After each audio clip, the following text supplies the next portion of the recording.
이제 담임 목사님 나오셔서 내 부모를 공경하라 라는 제목으로 귀한 말씀 전해주실 때 많은 은혜 받으시길 바랍니다. 할렐루야. 우리 자녀들의 귀한 찬양 하나님께서 받으신 줄로 믿고 우리 자녀들이 주 안에서 항상 잘 자라나고 하나님과 사람 앞에 기쁨이 되는 복된 자녀들 될 수 있기를 축복합니다. 오늘은 어버이 주일입니다. 내 부모를 공경하라. 하나님께서 주신 명령입니다. 우리는 그 명령에 순종하고 순응하며 따라가야 될 의무가 있는 성도들이죠. 그래서 오늘 주시는 말씀을 통해서 부모를 공경할 수 있는 성도들 될 수 있기를 축복합니다. 자녀들이 부모님께 효도 관광을 보내드렸습니다. 30여 명 되는 어르신들을 이제 관광을 보내드렸는데 가이드가 물어요. 어머니 아버님들 혹시 따님이 보내서 오신 분들 계세요? 이러니까요 30명 중에 28명이 손들었어요. 그래서 나머지 손 안 든 2명한테 묻습니다. 그럼 두 분은 아드님이 보내주셨나 봐요. 그러다 둘이 얘기합니다. 아니요, 사위가 보내줬는데요. 아들인 저로서는 참 씁쓸한 이야기입니다. 아들 다 필요 없어요. 그래도 아들이 좋죠? 아들이 좋아요, 권사님? 에휴, 아들이 뭘 좋아. 저도 아들이지만 우리 어머니는 딸이 없거든요. 딸 없는 저희 어머니가 불쌍해. 딸이 있어야 될 줄로 믿습니다. 딸이 있어야 돼. 아들은 자식이 아니야. 따라합시다. 며느리 거다. 할렐루야. 근데 우리 어머니들이 자꾸 아들은 내 거, 아직도 장가 보낸 지 10년, 20년이 지났는데 아들은 여전히 내 아들. 며느리 거예요, 며느리 거. 그리고 장모님 거요. 사돈 어르신 거지 아들은 결코 내 것이 되지 못합니다. 그런데 하나님께서 딸을 주신 것은 딸을 통해서 은혜를 공급받기 위해서 주신 줄로 믿습니다.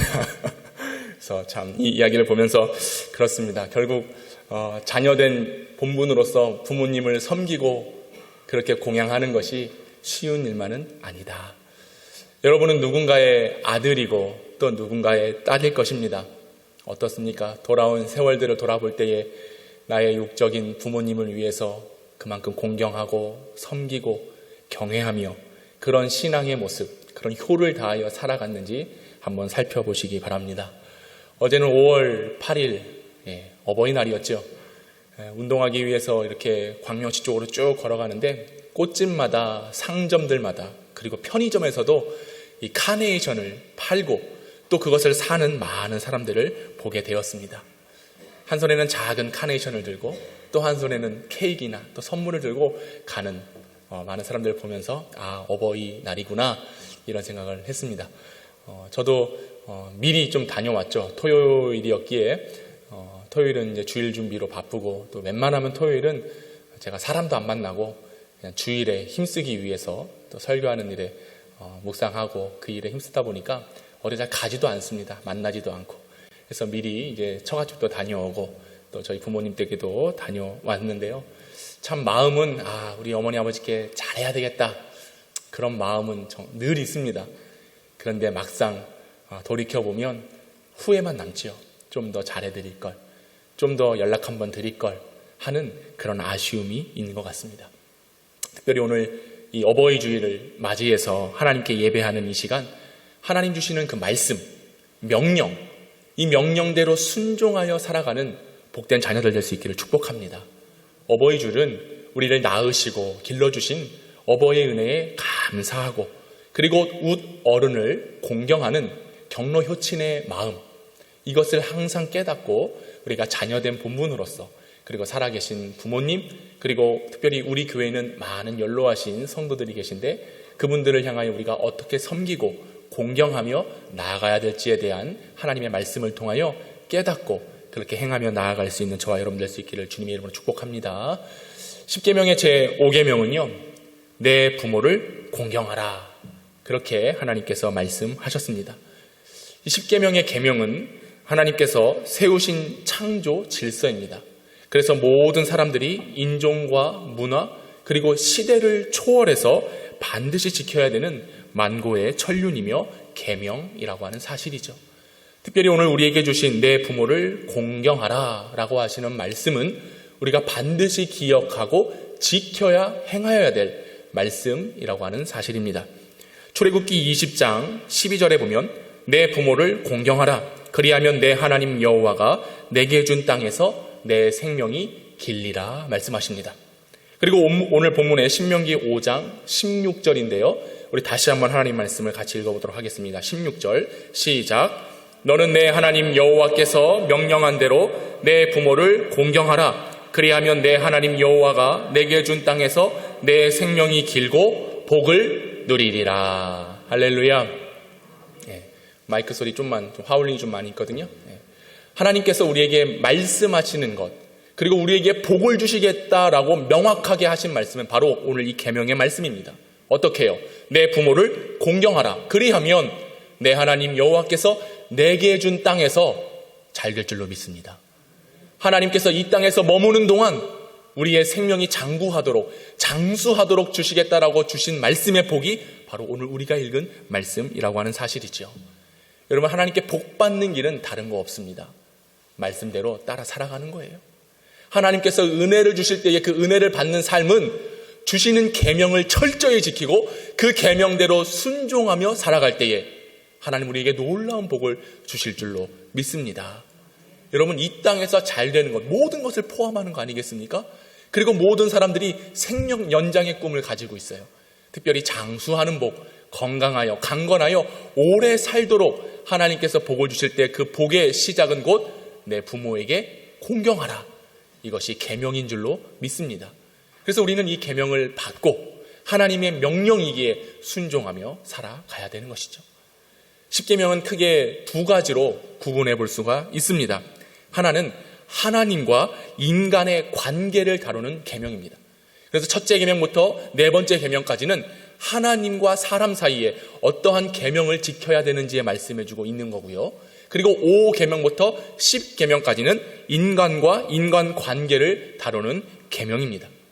방금 우리가 읽은 말씀의 본문의 계명은 제5계명입니다. 인간 관계의 계명의 첫 번째 계명인데 이것은 명령입니다.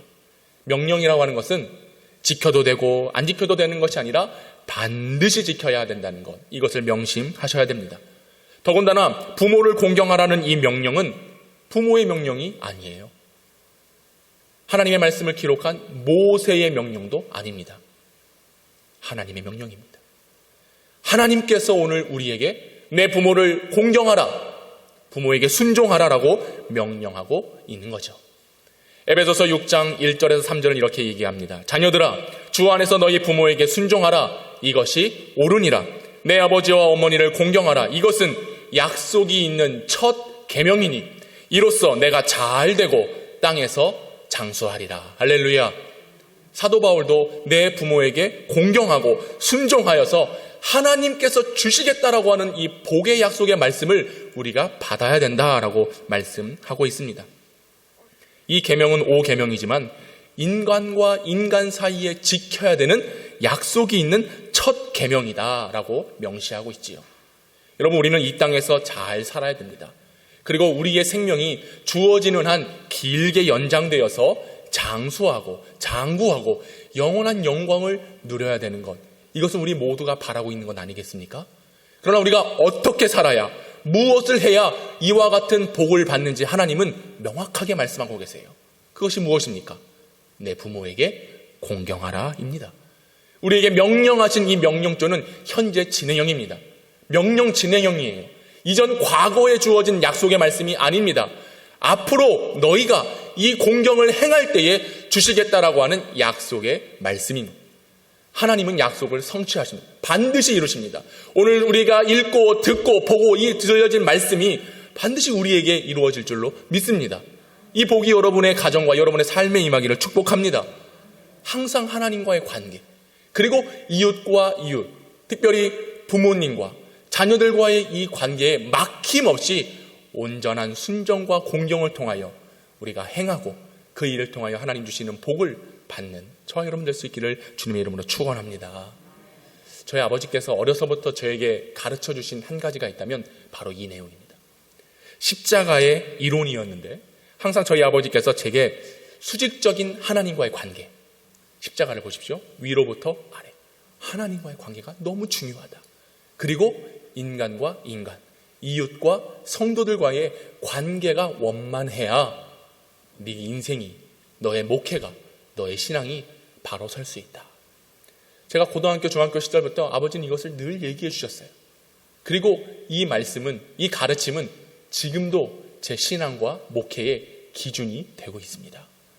여러분, 하나님과의 관계가 정말 중요합니다.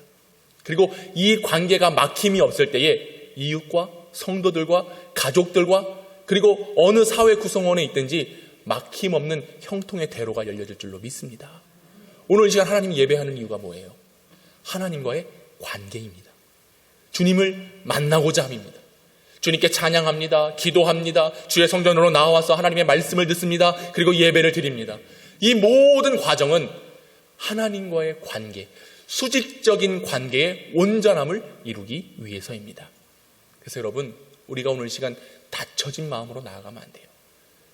기대하고 갈망하고 사모하고 바라고 눈을 들어 하나님을 바라볼 수 있는 시간 될 수 있기를 축복합니다. 이 관계가 무너져 버리면요, 아무리 자녀에게, 아무리 부모에게 내가 최선을 다하고 힘을 다한들 그것이 원만해지지 않아요. 평화의 관계가 이루어지지 않습니다. 수직적인 하나님께서 이 땅에 오신, 말씀이 유신되어 이 땅에 오신 그 진리를 받아들이고 오늘도 예배하는 성도들, 오늘도 예배하며 함께 모여있는 우리 가운데 주님이 임재하신다. 할렐루야. 주님이 이 시간 우리의 예배를 받으신다. 우리의 작은 신음까지도 들어 응답하신다라고 하는 이 놀라운 은총이 오늘 우리에게 막힘없이 주님과의 관계로 열려져야 되는 것입니다. 우리가 지난주에도 너희가 마음과 뜻과 정성을 다해서 주 너의 하나님, 유일하신 하나님을 사랑하라, 이 고백을 빼놓지 않고서는 하나님과의 관계로 온전히 회복될 수가 없는 겁니다. 여러분, 우리가 힘을 다해서, 정성을 다해서, 뜻을 다해서 하나님 사랑합니다 라고 하는 마음으로 주님의 관계가 예배 시간을 통하여 회복되고 주님을 만나고 주님으로 인하여 기뻐하며 나아갈 수 있는 거룩한 성도의 삶이 될 수 있기를 축복합니다. 이 힘을 가져야 되는 거예요. 이 능력을 가져야 되는 거예요. 예배드리며 얻어지는 이 기쁨을 가지고 우리 부모님께, 우리 자녀들에게, 그래야 사랑의 능력이 나타나요. 그래야 내 삶에, 내 손에, 내 모습을 통해서 하나님의 놀라운 은혜가 전파될 수 있다라고 하는 것입니다. 여러분, 행복이 어디서부터 주어질까요? 행복은 철저하게 수직적인 하나님과의 관계입니다.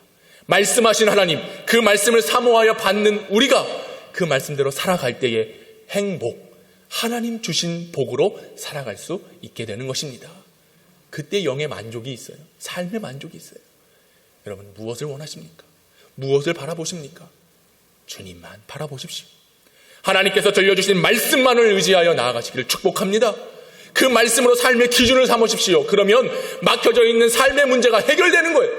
가정의 문제도, 자녀들의 문제도 막힘없이 수직적인 관계만 온전하게 이루어지면 나의 수평적인 관계도 하나님께서 원만하게 이루어 가실 줄로 믿습니다. 십자가를 바라보며 하나님께서 구원하여 주신 이 놀라운 은혜와 진리를 깨닫는 은혜가 있어야 됩니다. 십자가를 바라보며 수직적인 관계, 그리고 수평적인 관계, 이것을 표상으로 우리가 깨달아야 되는 것이죠. 그렇습니다. 십자가를 보면서는 이런 표상을 깨달을 수 있어요. 그런데 이 표상의 근거가 되는 기준이 무엇이냐? 바로 오늘 우리가 읽은 본문의 말씀, 계명이라고 하는 거예요. 하나님의 말씀인 것입니다. 특별히 어버이 주일 우리 부모님께 공경하며 하나님께 복된 자녀로 나아가기 위해서 우리는 위로부터 들려진 하나님의 말씀을 듣고 첫 계명인 주의 계명을 지키며 나아가는 성도의 본문이 필요한 것입니다.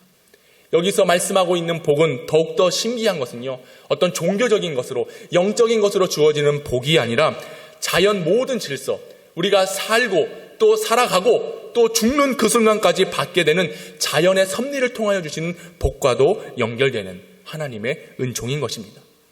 여러분이 살아가는 모든 순간 이 복이 있기를 축복합니다.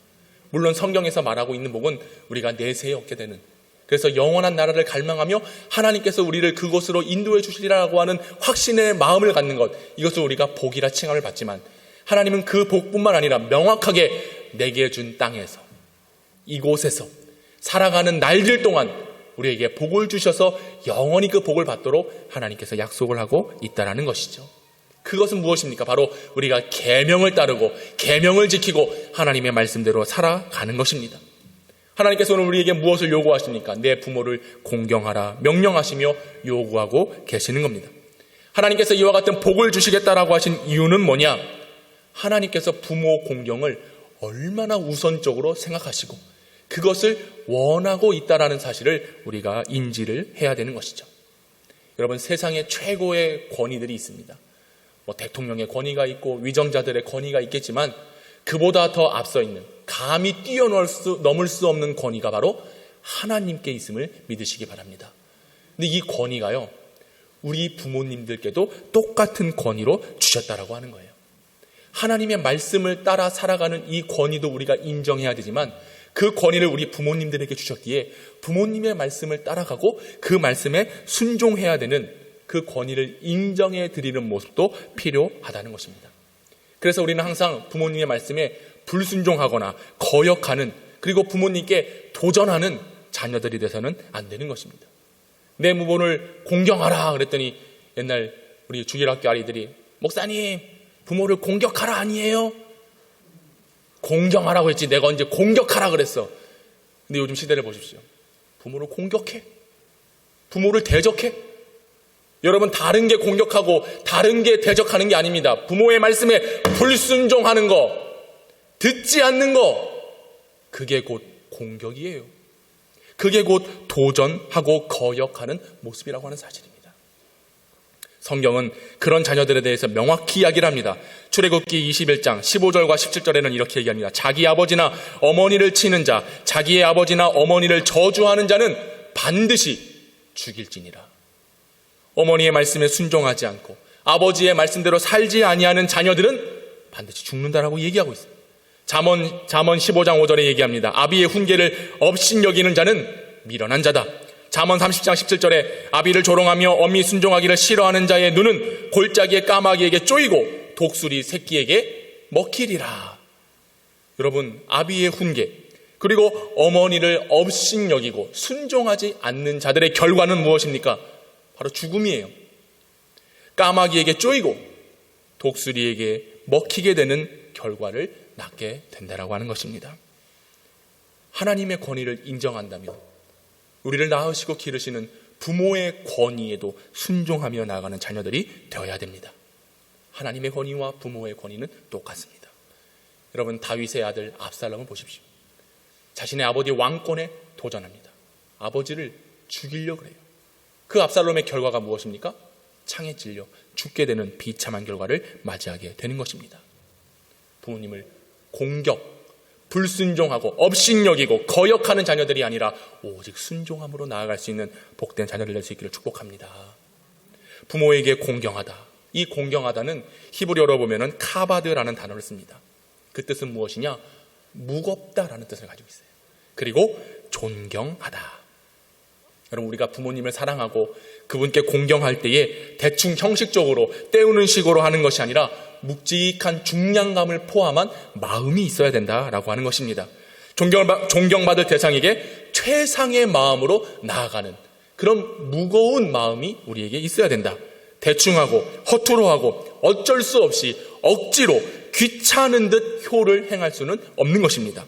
이런 이야기들은 공경과는 아주 거리가 먼 거예요. 그럼 우리가 상대방과 교제하고 이야기를 나누고 함께 생활하다 보면 이 사람이 진심으로 하는지 아니면 건성으로 하고 있는지 대번에 알 수 있습니다. 인사하는 거 보면 알 수 있어요. 안녕하세요. 아이고, 안녕하세요. 뭐가 더 보기 좋아요? 옆 사람께 인사합시다. 안녕하세요. 이게 좋습니까? 여러분, 사람들과 살다 보면요, 그 사람의 행동, 말투, 표정, 그 사람의 마음의 무게를 알 수 있어요. 여러분의 마음의 무게는 어떻습니까? 여러분 옆에 있는 우리 성도들의 무게는 어떠한가요? 변은 익을수록 어떻게 한다고요? 고개를 숙인다 그랬어요. 알이 차고 살이 차고 무거워진 모습으로 고개를 숙이게 되는 것이죠. 오늘 우리 아이들과 또 우리 청년들이 찬양을 잘 준비는 했으나 잘 했나요? 잘했죠. 잘한 거죠. 준비해서 이곳에 나왔다는 것, 앞에 섰다는 것만으로도 훌륭한 겁니다. 할렐루야. 오늘 누군가는 너희에게 간식을 쏠 거다. 믿습니다. 큰일 났다. 아멘을 안 하신다. 네. 얼마나 잘했습니까? 우리 지난주 어린이 주일이어서 또 아이들 이렇게 하는 모습을 보니까 참 좋더라고요. 오늘도 이렇게 탁 나와서 찬양하고. 그런데 목사님이 부탁할 게 한 가지가 있어. 그건 뭐냐? 우리 청년들, 우리 학생들 보면 글쎄 인사하는 아이들이 몇 없는 것 같아요. 어른들을 보면 특별히 우리 교회는 다 나이가 지긋하게 많으신 어른들이 많이 계신단다. 근데 너희들이 교회 와서 어른들께 또 우리 권사님들, 장로님들 또 집사님들께 인사하지 않으면 그것은 마쳐 공격하는 자와 같다는 거예요. 인사를 잘해야 돼요. 우리 청년들도 때로는 목사님이 지나가는데도 번쩍만쩍 하는 청년들이 있어. 그런 청년들은요 참 안타까워. 네. 여러분이 잘못된 게 아니라 가정교육에 문제가 있어요. 결국 그런 일들을 통해서 부모가 욕먹게 되는 거예요. 저는 부탁드립니다.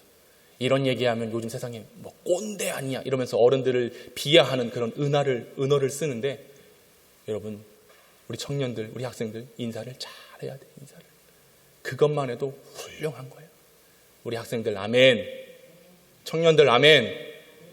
우리 청년들은 힘이 없어요. 이렇게 흐리멍텅해가지고 아마 밖에 나가서 놀라 그러면 어제 나가서 놀라 그러면 아주 그냥 잘 놀 거야. 노래방 가서 노래 부르면 코인 막 닳도록 막 노래 부를 거예요. 근데 교회 와서는 그 문제가 어디 있는 줄 알아요? 여러분에게 있는 거예요. 여러분이 여기 와가지고 예배하는 모습을 우리 아이들에게 보여줘야지요. 그 모습을 그동안 안 보여줬다는 거예요.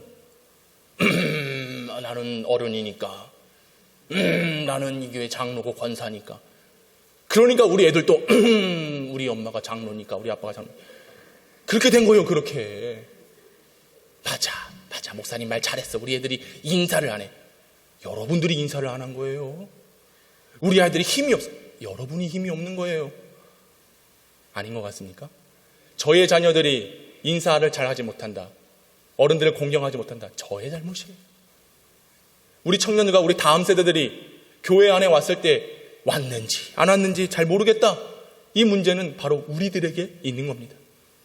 김효세 목사님의 삶으로 가르치는 것만 남는다 라는 책이 있습니다. 삶으로 가르치는 것만 남는다. 이렇게 얘기합니다. 무엇을 말로 설명하는 것보다 칠판에 적어주는 것보다 삶으로 고스란히 보여주는 것이야말로 아이들의 영혼에 깊은 인상을 남긴다. 여러분 말로 가르치고요 글로 가르치고 아니에요. 삶으로 가르쳐요. 삶으로. 나는 기대합니다. 우리 청년들이, 우리 학생들이 목사님을 보건 우리 어른들을 보건 먼저 달려와서 인사를 하고 여러분도 그와 같은 모습으로 우리 아이들을 맞아줘야 되는 거예요. 제가 기억에 남는 장로님 한 분이 계세요. 제가 첫 사역 나갔을 때 아주 기억에 남는 장로님인데 그분이요, 죄송합니다 이런 얘기해서, 한 달이면 몇 천만 원씩 11조를 하세요. 몇 천만 원, 몇 백만 원도 아니고 몇 천만 원씩 한 달에. 강남의 그 타워 팰리스 거기에 거죠. 그래서 교회 큰 일도 많이 하시죠. 총회적으로도 일도 많이 하십니다. 근데 그분이 제가 맡고 있는 교회 학교 교사를 하셨어요. 얼마나 부담되던지. 그 교회 두 번째 장로님이셨는데 임직 순서대로 그렇게 큰 사업을 하시고 뭐 물질도 많고 또 제가 알기로는 30대 장로가 되셨다 뭐 그런 소리도 들렸던 것 같아요. 근데 그분이 제가 맡고 있는 부서의 교사야. 부장도 아닙니다. 평교사로 그냥 아이들이 좋아가지고 섬기시는 장로님이셨는데 예배 시간만 되면요 그 교회 문 앞에 딱 서셔가지고 애들 올 때마다 안녕하세요, 안녕하세요. 저는 그게 깜짝 놀랐어요. 그동안 봐왔던 장로님들과는 전혀 다른 모습. 그러니까 아이들이 그 장로님 좋아하는 거예요. 그 선생님을 좋아하는 거예요. 그것을 통하여 삶으로 가르치는 겁니다. 삶으로. 저는 여기서 우리 아이들에게 너희들 인사 잘해야 된다. 근데 그 인사 잘함이 나에게 필요한 거예요. 여러분에게도 필요한 겁니다. 첫 전임 사역 나갔을 때 지금도 기억에 나는 그분도 장로님이십니다. 그분도요, 제가 29에 전임 나갔거든요. 신대원 졸업하자마자 전임 나갔는데, 연세 지긋하신 저희 아버지 뻘 되시는 분이시죠. 근데 항상 90도로 인사. 아유, 전도사님, 아유, 목사님. 또 청년들을 대할 때도 존대하세요. 그랬어요? 참 그 모습이 쉽지 않은 모습이거든요. 쉽지 않은 모습. 결국 그런 모습을 본을 보여주기 때문에 자녀들이 힘있게 또 그 자녀들도 잘 되어져 가는 것을 보게 되는 것입니다.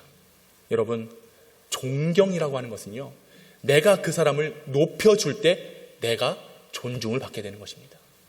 내가 상대방을 존중해주지도 않고 이해해주지 않고 받아주지 않는데 당신이 나한테 존중해주고 당신이 나를 인정해줘야 된다? 그런 법이 어디 있습니까? 내가 어떻게 하느냐에 따라서 그 결과의 열매를 먹게 되어 있는 겁니다. 우리가 먼저 우리 자녀들을 섬겨야 돼요. 우리 자녀들에게 복을 빌어주고 그들을 위해서 기도해주고 섬겨줄 때에 우리의 자녀들, 우리의 다음 세대들이 인사 잘하고 성실하고 믿음 안에서 자랄 수 있게 되는 것입니다. 뿐만 아니라 우리가 성도들과의 관계도 그렇습니다. 서로 공경하고 우대해주고 세워주는 그런 공동체가 되기를 위하면 여러분들이 먼저 희생하고 헌신해야 되는 거예요. 먼저 다가가야 되는 거예요. 내가 우리 교회 몇 년, 내가 직분이 뭐고, 내가 사회적으로 명망이 어떻고, 이거 다 필요 없는 겁니다. 먼저 다가가는 거예요. 인카네이션이 뭡니까? 하늘에 계신 말씀의 능력이신 그분이 우리에게 오셨다는 거예요. 죄인된 나에게 오셨다는 겁니다. 이보다 더 큰 놀라운 은혜와 사랑이 있습니까? 이 사랑을 받은 우리가 할 수 있는 건 내가 낮아지는 거예요. 벼가 익어가며 고개를 숙이듯 우리도 고개를 숙이는 것입니다. 상대방을 높여주고 존중해줘야 되는 것입니다. 그럴 때에 내가 존경받아요. 내가 존중받아요. 우리가 그런 교회 될 수 있기를 힘쓰십시다. 자녀들에게 그것을 가르치고 우리가 그런 모습을 행하며 나아가요. 나도 위대함, 나도 존귀함, 나도 영광을 받는 그런 삶을 나아갈 때에 얼마나 행복하겠습니까? 가정도 마찬가지입니다. 자녀들을 하대하는 부모 밑에 부모를 공경하는 자녀들이 나올 수가 없습니다.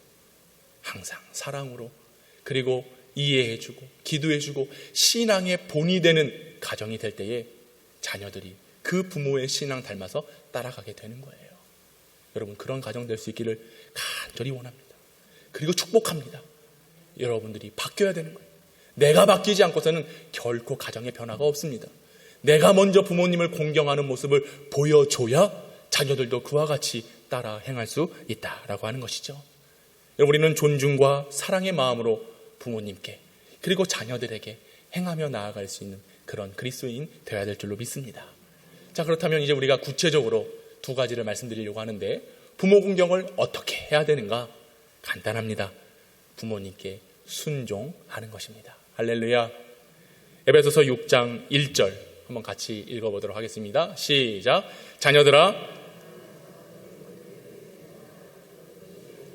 뭐 하라고요? 부모에게 순종하라. 골로새서 3장 20절입니다. 함께 읽어보겠습니다. 시작. 자녀들아, 모든 일에 부모에게 순종하라. 이는 주 안에서 기쁘게 하는 것이니라. 할렐루야. 부모에게 순종해야 됩니다. 특별히 이 순종하되 이것은 하고 저것은 안 하고 어떤 선별적인 순종이 아니라 모든 일에 순종해야 된다라고 말씀하고 있습니다. 부모의 말씀이면 모든 일에 순종하십시오. 이것이 곧 하나님의 말씀이 가정에 부모를 통하여 통치되기를 원하시는 말씀인 것입니다. 부모는 하나님의 대리자로 가정의 권위자로 세워주셨습니다. 그러기에 우리는 부모님의 말씀을 따르고 순종해야 되는 거예요. 그 부모님의 권위가 무너지면 세상은 망합니다. 가정이 흐트러지게 돼 있습니다. 어느 사회든지 부모의 권위가 사라지면 그 사회의 질서는 무너질 수밖에 없고 망하게 되는 것입니다. 잠언 23장 22절에 보니 너를 낳은 아비에게 청종하고 내 늙은 어미를 경히 여기지 말지니라 말씀하십니다. 항상 부모의 말씀에 청종하고 들어야 됩니다. 이 순종이라고 하는 것은 히브리 헬라어로 후포라고 하는 단어를 썼는데 이것은 듣다입니다. 듣다. 듣는 게 중요해요. 듣는 게. 여러분, 특별히 우리 교회는 많은 또 연로하신 우리 성도님들이 계십니다. 그분들에게 할 수 있는 최고의 효는 뭐냐? 최고의 섬김은 들어주는 거예요. 그분의 말씀을 들어주는 겁니다. 예. 저도 말씀드렸지만 어제 우리 전도사님들이 이제 와서 예배 준비하고 또 찬양 준비하고 또 청소도 하고 여러 가지 일을 하면서 이제 목사님 가보겠습니다 이러더라고요. 그래서 내가 그래? 그냥 커피 한 잔만 하고 가. 10분만 있다가 이랬거든요. 근데 이게 10분이 이제 1시간이 되긴 했어. 할렐루야. 근데 제가 얘기하면서 막 이런 얘기 주고 받으며 재밌더라고요. 제가. 우리 전도사님은 힘들었겠지. 네. 얼른 집에 가야 되는데, 가서 저녁해야 되는데, 1시간 동안 붙잡고 있었던 참 미안한 마음이 있습니다. 그런데 그런 이유가 있어요. 왜 그렇게 했냐? 일주일 동안 제가 한마디도 안 하고 살아요. 한마디도. 입을 열지를 않아. 그러니까 반가운 거예요. 전도사님들이 일주일 만에 온 게 반가워가지고 입을 열어. 그냥 계속 얘기를 하게 된 거죠. 아마도 우리 부모님들이 그럴 것 같아요. 일주일 동안 몇 마디나 하세요? 말 그렇게 많이 안 할걸요? 말하게 되면 입 여는 건 다른 거 없어요. 아휴, 이럴 때나 입 열지 대화할 시간이 없는 거예요. 근데 교회에 와서도, 이곳에 와서도 내 말을 들어주는 이가 없다? 그 슬픈 거예요. 슬픈 거. 여러분, 순종이라고 하는 것은 듣는 것입니다. 내 어미와 아비의 말에 청종하는 것. 이것이 오늘 우리에게 있어야 될 순종이라고 하는 것이죠. 여러분, 이스라엘에 그리고 성경에 기록된 많은 위인들을 살펴보면 그들은 하나같이 모두 다 아비의 말에 순종했던 것을 보게 됩니다. 이스라엘의 초대 왕 사울이 그의 아버지 기스가 나귀를 잃어버리게 됩니다.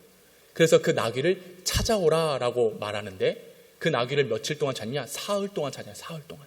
근데 결국 그 나귀를 찾지 못합니다. 사울이 에브라임 산지와 살리사와 사할림 땅과 그리고 베냐민 땅을 두루 다니면서 사흘 동안 잃어버린 나귀를 찾아다녀요. 왜? 아버지의 말씀이었기 때문에. 불가능한 얘기입니다. 찾을 수 없습니다. 그냥 포기해도 괜찮습니다. 그런데 사울이 뭘 얘기하냐? 아버지를 걱정시켜드리지 말아야 된다라는 말을 하거든요. 그게 자녀된 마음, 마치 무겁도록 무거운 그런 마음을 가진 사울의 모습을 보게 되지요. 그 결과 그가 초대 왕이 될 수 있었다라고 하는 것입니다. 야곱이 요셉에게 양을 치는 형제들에게 가라 말합니다. 근데 요셉이 꿈꿨잖아요. 형들에게 막 나불나불 거렸잖아요. 그 형제들이 좋아했어요? 시기했어요. 마음에 안 들었어요. 그런데 아버지 야곱이 형들에게 가라라고 했을 때에 사실 내키지 않았지만 아버지의 말씀이었기 때문에 순종하여 가게 됩니다. 거기서 어떤 일을 당합니까? 형제들에 의하여 미디안 상인에 팔리게 되는 거예요. 더 이상 아버지를 볼 수 없는 상황에 이르게 되는 것입니다. 그러나 요셉은 아버지 이스라엘, 아버지 야곱의 말을 따라서 순종하여 나아갈 때에 결국 애굽의 국무총리가 되게 되는 결과를 맞이했던 것이죠. 이삭을 보십시오. 이제 나이가 차서 결혼해야 되는데 아버지가 데리고 온 리브가라고 하는 엘리에셀, 그 종을 통하여 데리고 온 그 여자 만난 적도 없습니다. 본 적도 없습니다. 그런데 짝지어 주시니까 그냥 결혼하는 거예요. 그리고 놀라운 사건이 있지 않습니까? 너의 아들 독자 이삭을 내게 바치라. 모리아산으로 데려갑니다. 그때에 아브라함이 칼을 들어 아들 이삭을 죽이려고 할 때에 이삭이 아버지 잠깐만요. 나한테 왜 그러십니까? 나 살고 싶어요. 나 거부합니다. 나 도망가렵니다. 하지 않았어요. 순종합니다. 아브라함께 모든 걸 다 맡깁니다. 이런 순종이 있을 때에 이삭이 그 믿음의 반열 위에 서게 된 건 아니겠습니까?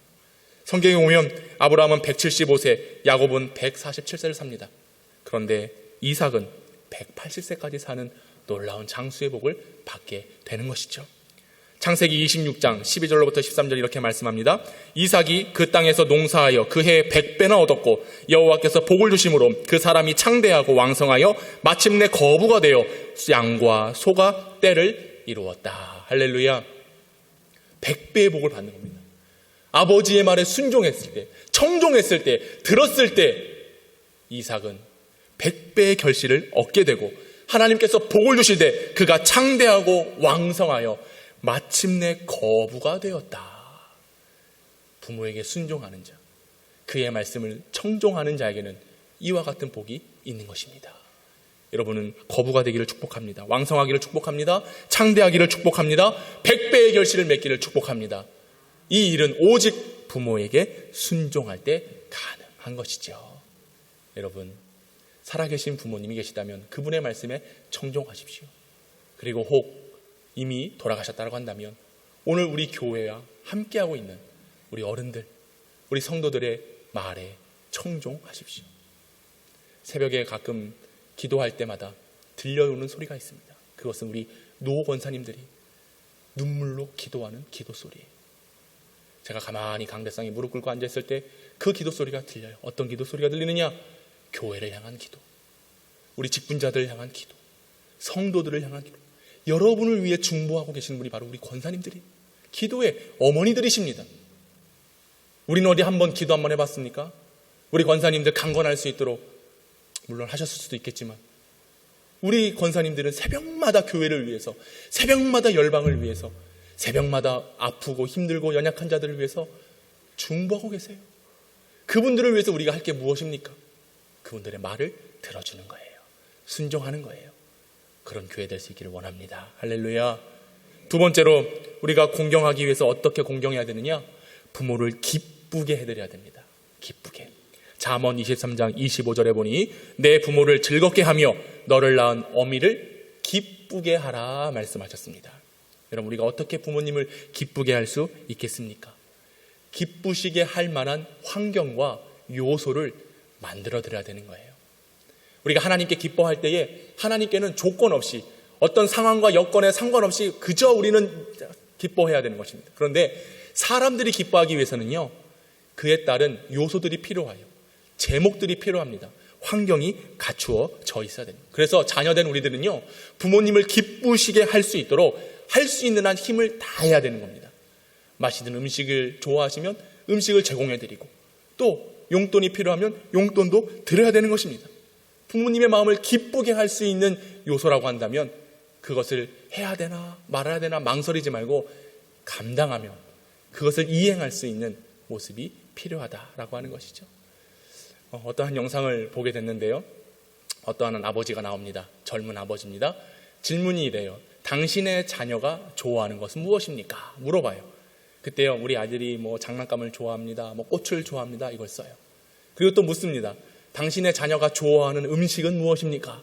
우리 아들이 뭐 햄버거를 좋아합니다, 빵을 좋아합니다, 뭐 소세지를 좋아합니다, 고기를 좋아합니다, 여러 가지 제목을 적어요. 근데 이번에 질문을 바꿨어요.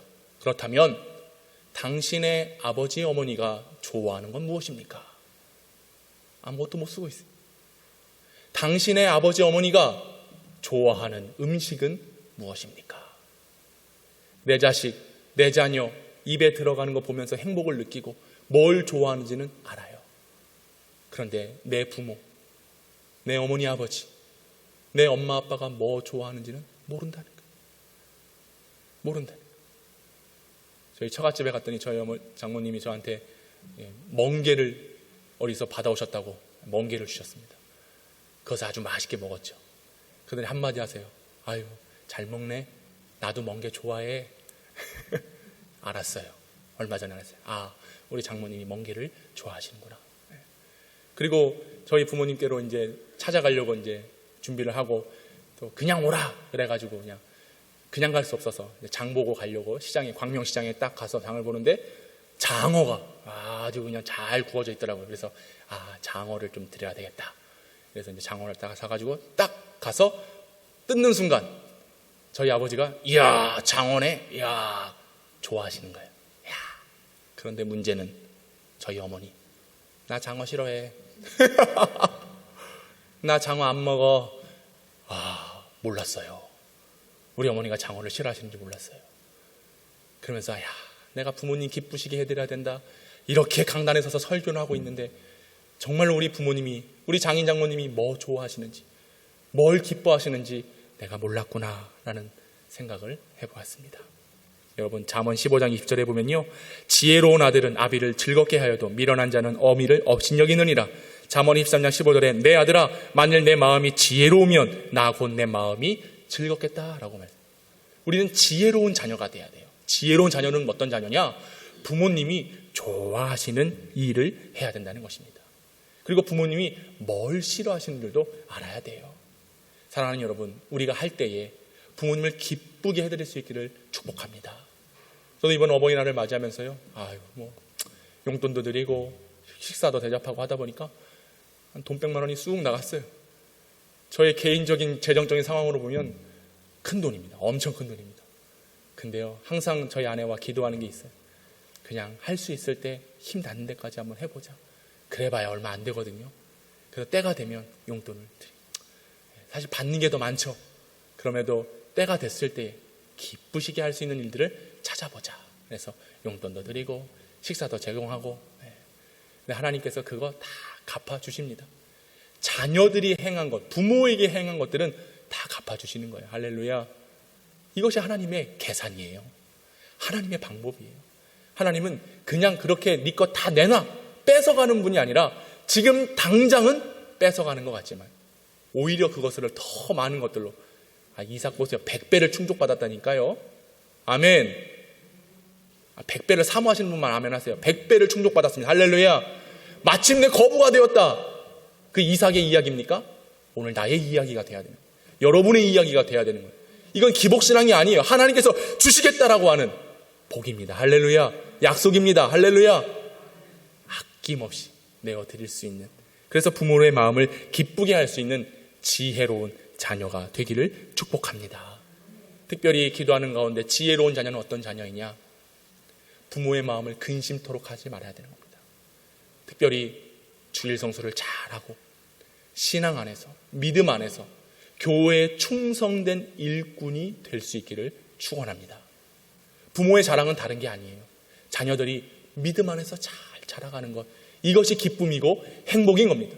우리 부모님이 뭘 기뻐하시겠습니까? 용돈 많이 드린다고요? 맛있는 음식 사드린다고요? 아니에요. 여러분들이 믿음 안에서, 교회 안에서, 신앙 안에서 잘 자라나고 행동하는 것, 이것을 기쁨으로 여기신다는 것, 이게 바로 지혜로운 자의 모습인 것입니다. 여러분이 자녀이라고 한다면 이곳에서 잘 자라나시기 바랍니다. 우리 학생들, 우리 청년들, 다른 데 현혹하지 말고, 다른 데 마음 뺏기지 않고 이곳에서 예배하며 부모님의 마음을 기쁘시게 할 수 있는 자녀들 될 수 있기를 축원합니다. 축복합니다. 그거예요. 다른 거 없어요. 여러분, 항상 우리는 부모님의 기쁨이 돼야 되죠. 그 기쁨은 지혜로운 자들만 가능한 것입니다. 바로 믿음을 따라가고 말씀을 따라가는 것. 아주 오래전 얘기입니다. 저희 동생이 이제 고등학교 졸업하고 이제 대학을 가야 되는데 대학에 못 갔어요. 다른 친구들은 다 대학에 갔습니다. 다 대학에 갔어요. 그래서 다들 이야기합니다. 아유, 우리 아들, 우리 딸 어디 대학 갔네, 또 어디에 입사했네, 어디에 취직했네, 이야기를 하는데 우리 아버지 자랑거리가 없는 거예요. 대학에도 떨어져, 그렇다 취업을 한 것도 아니야. 참 상황으로 보면, 그 아들의 개인적인 모습 보면 참 안타까울기에 그지없습니다. 근데 저희 아버지 자랑하십니다. 초등학교 6년, 중고등학교 6년, 12년 동안 단 한 번도 주일 성수 범한 적 없습니다. 이것이 나의 자랑입니다. 실제로 그렇고요. 저도 그랬고, 제 동생도 그랬고. 여러분, 다른 게 자녀의 기쁨 되는 거 없습니다. 바로 믿음 안에서 잘 자라는 거예요.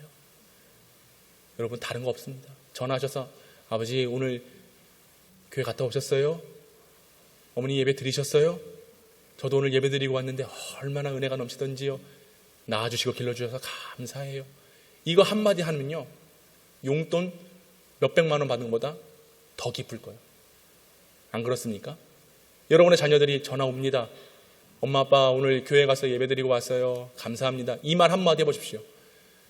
그냥 모든 근심이 그냥 싹 눈 녹듯이 녹아버리는 거예요. 그걸 위해서 여러분들 자녀를 축복해주고, 또한 여러분의 자녀들, 그리고 자녀된 여러분들도 지혜로운 자가 돼서 믿음 안에서 하나님을 예배하고 힘쓰며 나아가기를 축복합니다. 그것이 바로 하나님을 경외하는 것이고, 그 경외한 마음을 가지고 우리 부모님께 공경한다라고 하는 것이죠. 효도는 흉내라도 내라고 했습니다. 여러분, 하지만 우리는 흉내로서 그치는 게 아니라요, 하나님께서 주신 계명이고 말씀이기에 반드시 순종하고 청종하고 부모님을 기쁘시게 하며 나아가는 자녀들 될 수 있기를 축복합니다.